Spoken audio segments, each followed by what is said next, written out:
Pinasaya mo ko. At di ko naramdaman yun sa matagal na panahon.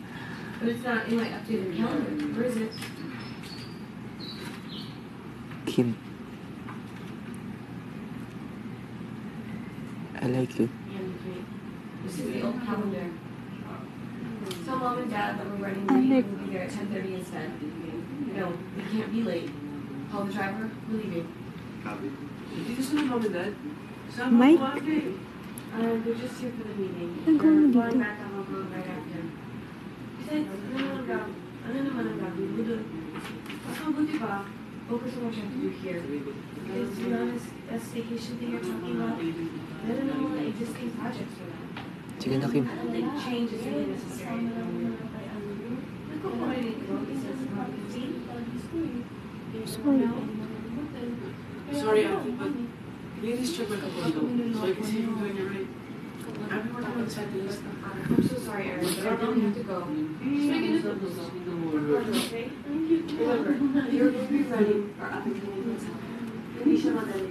Pero pagkakasya mo so, okay? Hey, ate. Yes, Mom and Dad. Meron pa. Your progress. Ito na. Ha? 27. Kaya lang Lakad. Taxi. Okay, scene 11 is up. Alec, wait! Ano? Hindi ka man lang ba magpapaalam sa akin? Ay, ano, alis ka na lang hindi nagpapaalam sa akin? Nagpaalam ako sa'yo.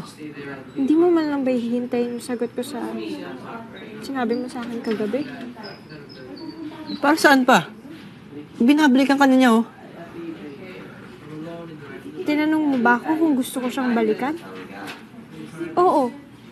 Bumalik ako dito dahil umasa akong babalikan pa niya ako.